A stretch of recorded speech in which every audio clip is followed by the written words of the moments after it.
নমস্কার বন্ধুরা, আমি সঙ্গীতা গীতাটিকা ব্লগ চ্যানেলে তোমাদের সবাইকে স্বাগত জানাই।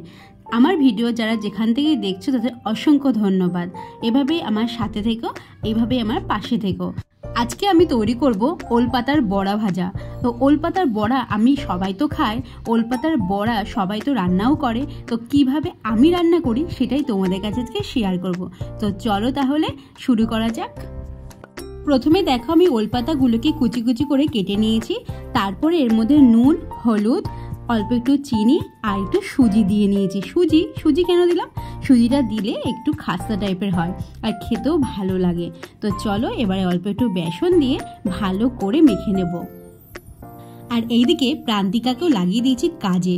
ওকে বললাম বেসনটা একটু ঝেড়ে দে। তো অনেক সময় বেসনের মধ্যে ছোট ছোট পোকা থাকতে পারে, তার জন্য ঝেড়ে নেওয়াই ভালো।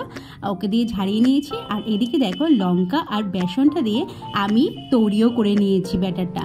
তো চলো এবার সব কিছু মিক্সড করে নিয়েছি। এবার আমি এক এক করে বড়াটা ভেজে নেব।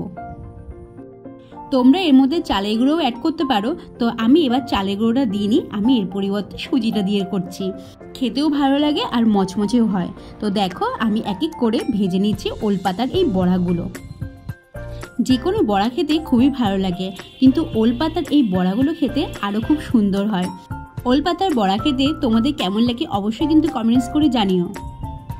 নতুন বন্ধুরা যদি চ্যানেলটিতে ভিজিট করে থাকো, যদি এই রান্নাটা বা এই রেসিপিটা ভালো লেগে থাকে অবশ্যই এটা লাইক কমেন্টস করো। আর পরবর্তী রেসিপি দেখার জন্য চ্যানেলটিকে সাবস্ক্রাইব করে দিও। বড়াটা দেখো আমার তৈরি করা হয়ে গেছে, মুচমুচে বড়া, ওলপাতার বড়া একদম আমার তৈরি হয়ে গেছে। একদম সার্ভ করার জন্য রেডি করে দিয়েছি। একদম সিম্পল রেসিপি, একদম চটজলদি তৈরি হয়ে যায়। তৈরি করতে কোনো টাইম লাগে না, কিন্তু খেতেও খুব দারুণ হয়।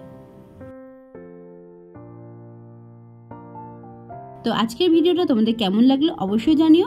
পরবর্তী ভিডিও অবশ্যই তোমাদের কাছে নিয়ে আসবো তাড়াতাড়ি। সবাই সাথে থেকো, পাশে থেকো।